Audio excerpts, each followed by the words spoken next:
Hello and welcome to English Parliamentary News. I'm Subki Abdul. In this edition, we will present all the latest and interesting information around the House of Representatives of the Republic of Indonesia.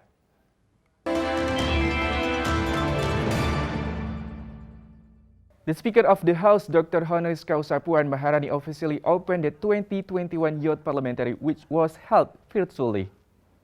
Through the event held by the House for Indonesian Youth, the House Speaker Puan Maharani invites millennials to know better about what Indonesian Parliament does as people representative. Though the event was held virtually, Puan Maharani hopes the participants can still get the experience on how democracy works, especially in making the suitable policies for the community. Kalian akan merasakan bahwa di dalam kerja-kerja demokrasi, kita bukan hanya harus berbicara, tetapi bahwa kita juga harus mau mendengar. Bahwa kita harus saling menemukan titik temu yang terbaik untuk mengambil keputusan. Meskipun tiap fraksi memiliki warna-warna politiknya masing-masing, tetapi kita semua berada di dalam satu warna merah putih, warnanya Indonesia. Itulah salah satu wujud nyata Bhinneka Tunggal Ika. Meanwhile, in his virtual welcoming speech, the Secretary General of House Indra Iskandar says this annual event has attracted attention from millennials, proven by the increasing number of youth applying from year to year, even when the event was only held virtually. Indra Iskandar adds, Youth Parliament is a part of the House's responsibility to providing political education for young Indonesians. Jawab kita semua dalam hal ini DPR terhadap pendidikan politik di usia dini gitu ya. Satu upaya yang ingin kita lakukan agar pemahaman masyarakat atau kaum muda terhadap politik ini utuh gitu ya. This year, the Youth Parliament theme is Youth in the Era of Freedom of Information, Quality Broadcast and Smart Community. Doni and Bahriawan, TVR Parliament, reports. Member of Commission 4 of the House, Slamet, criticized the special rice import policy deemed to be a threat to the local farmers. Speaking in the Nusantara Building, Senayan, Jakarta, Slamet deplores the import activities on special rice taken by the government, although the rice stock in the country is still abundant. Related to the legality of special rice importation, Slamet requests an explanation from the State Logistic Agency Director. Slamet asserts there are people taking advantage of this situation to import rice by using the term special rice. He requests the government to be open regarding data on special rice importation. Pertama, pemerintah terbuka. Yang kedua, harus diperketat bagaimana kemudian impor-impor yang atas nama khusus itu dipantau dan diakui bahwa itu memang harus impor. Jangan sampai data ini ditutup-tutupi lah. Seolah-olah ini karena bukan bulog kemudian tidak diakui oleh impor oleh pemerintah. Apapun judulnya, pemerintah mengizinkan beras untuk masuk ke negara ini, artinya itu impor. Slamet reveals, in some regions, there are some types of rice included in the special rice category. Slamet hopes with the establishment of a national food agency could be a solution in importing problems and stand with the local farmers. Thus, he says the National Food Agency must only be filled by people who have high credibility and sense of nationalism. Namanya juga khusus, jumlahnya juga pasti terbatas, kualitasnya terbatas seperti itu. Sehingga intinya terbuka dan akuilah. Pak Presiden jangan kemudian itu mengatakan bahwa saya yakinkan tidak ada impor, faktanya ada impor. Nah, gitu.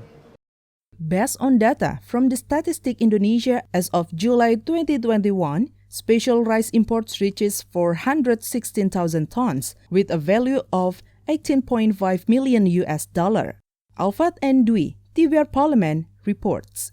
Vice Speaker of the House for People Welfare, Muhaimin Iskandar, encouraged optimization of state cooperation with the United States in all sectors, especially in handling COVID-19 pandemic and national economic recovery. Speaking after receiving the United States Ambassador Sung Yong Kim at the Nusantara 3 building of the House, Senayan, Jakarta, Vice Speaker of the House Muhaimin Iskandar conveys, the House encourages 3 focus areas of cooperation with the United States, one of which is in the education sector, such as cooperation in providing additional scheme of college scholarship to the United States. Muhaimin Iskandar hoped the United States can increase their investment and trade in Indonesia to help restore the national economy. Yang kedua, bantuan jangka pendeknya bagaimana agar penanganan pandemi ini meskipun terus berjalan dibantu vaksin, kemudian alat-alat kesehatan, kita ingin terus ditingkatkan lebih banyak lagi. Nah, yang ketiga, investasi dan perdagangan. Investasi Amerika Serikat ditingkatkan lebih tinggi lagi karena kalau dari segi skalanya terlalu kecil jumlah investasi Amerika di Jakarta, di Indonesia. Related to assistance in handling COVID-19, Muhaimin Iskandar says the United States government has provided assistance with 8 million doses of vaccine, which was only 4 million previously. He hopes that the assistance can be increased so that Indonesia can soon be free from the COVID-19 pandemic. Dengan situasi dan kondisi, sehingga kita tidak perlu berlarut-larut harus dengan PPKM dan PPKM terus. Dan pemerintah perlu mendorong stimulus yang betul-betul. TVR Parliament Team report. Commission 8 of the House encourages Religious Affairs Ministry to pay attention to the readiness of limited face-to-face learning or PTM in madrasah, Islamic boarding school, and Islamic university by accelerating the implementation of vaccination. Speaking at Nusantara II building of the House, Senayan, Jakarta, Vice Chairperson of the Commission 8, Aceh Hasan, encourages face-to-face learning in Islamic schools and universities to be open gradually by fulfilling basic requirements such as PPKM level in each region, health and safety guidelines, and vaccination rates for students and teachers. All educational institutions under the Religious Affairs Ministry is asked to participate in the national vaccination program. Sekalipun kita berusaha untuk mendorong proses pembelajaran tatap muka, namun harus diperhatikan juga aspek protokol kesehatan dan kondisi dari daerah tersebut.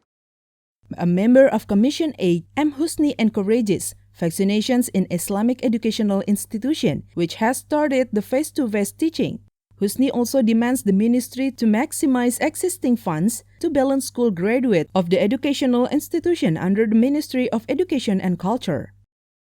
Pelaksanaan di Kementerian Agama itu untuk pendidikan madrasah, pesantren, masjid dan tempat ibadah lainnya tetap harus diprioritaskan. Meanwhile, Religious Affairs Ministry Yakut Khalil says vaccination for millions of students continue to roll out. The Santri vaccination program was carried out in many Islamic boarding schools in Java and other islands. Helmi and Julian, TVR Parliament reports. Commission 10 of the House is optimistic the 20 National Games or PON in Papua is ready to be held. The venue readiness supporting infrastructure, security, and the implementation of health protocol is on target. Speaking after visiting the Lucas NMB main stadium in Papua, Vice Chairperson of Commission 10 of the House, Abdul Fikri, admits that he is proud of the construction of the Papua Bangkit Sport Palace and the aquatic venues that meets international standard. Papua local government were urged to improve the security and implementation of health protocols before and during the PON to curb the COVID-19 virus spreadings. Also, vaccination requirements are certainly a must. Semula kita pesimis ya dengan kondisi Papua dan karena venue-venue belum jadi waktu itu. Fix ini semuanya sudah siap dan secara fisik venue-venue juga sudah. Meanwhile, Jayapura Mayor Ben Hur Tommy Mano ensures all activities at PON 20 in Papua will implement strict health guidelines. Will also accelerate the vaccinations in Jayapura City to reach 80% before the PON. The House could urges the central government to immediately complete the supporting infrastructure. Siap 100% untuk digunakan dalam pertandingan. Tapi sarana-sarana pendukung infrastruktur lainnya masih belum dilengkapi oleh PP PON dan ini segera diselesaikan. The 20th PON will be held on 2 until 15 October 2021 in 4 districts and cities in Papua based on its sports branches. From Papua, TVR Parliament Team reports. Related to the implementation of project funded by the State Capital Injection or PMN in 2020 by State-Owned Electricity Company or PT PLN, Commission 6 of the House appreciate PT PLN for the West Java electrification ratio, which achieved 99%.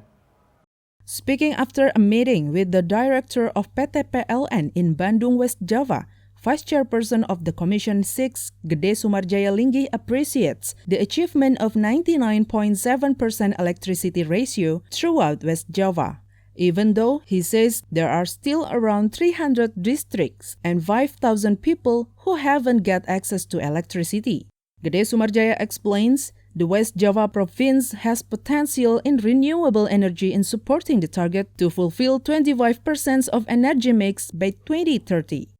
Bayangkan negeri kita sudah 76 tahun merdeka, tapi masih ada yang di dekat dengan pemerintahan ibu kota, ternyata masih ada sekitar 5.000 pelanggan. Nah ini harapan kami untuk datang ke sini untuk mengecek berjalannya PMN tersebut. Meanwhile, member of Commission 6 Daeng Muhammad assess as a state-owned electricity company, PLN must provide maximum service to the public. Nanti kita cek apakah itu real atau cuman dalam arti kata hitung-hitungan dengan durasi misalnya. Tadi katakan oleh Dirut PLN itu 24 jam nyala. Saya mau pelayanan itu sesuai target sampai ke desa-desa dan pegunungan-pegunungan di Jawa Barat. Ini demi kepentingan masyarakat Jawa Barat karena kita sudah merdeka 76 tahun. From Bandung, West Java, Rian Indrayana, TVR Parlemen, report. Related to the public data leakage from e-Hack and Peduli Lindungi application, member of Commission 9 of the House urged the Ministry of Health to ensure the security system and function of COVID-19 handling app to prevent the spread on COVID-19 virus. Speaking at Nusantara 1 building of the House, member of Commission 9 Ashabul Kavi says the public data leakage is very dangerous because it is feared that it will be misused for political purposes or business interests. Therefore, he advises the Ministry of Health to coordinate with the police, National Intelligence Agency, and the National Cyber and Encryption Agency to take action and prevent hacking communities' data from these apps. BPJS kemarin kita jebol, e-hack jebol, ini Peduli Lindungi saya dengar kemarin jebol lagi. Begitu rapuhnya ya pertahanan kita di sektor itu. Another member of Commission 9, Saniatul Latifa, asserts the security of public data in the Peduli Lindungi and e-hack applications is weak, so that many individuals can access public data and might use it for criminal acts. The Health Ministry is advised to conduct and examine the security and function of these apps. Ini harus dievaluasi. Tujuannya bagus untuk tracing, untuk mendeteksi, untuk memastikan kondisi dan memastikan bahwa kita benar-benar safe dan semua data kita itu tidak terpasukan. Berikut juga data PCR, data antigen tidak terpasukan.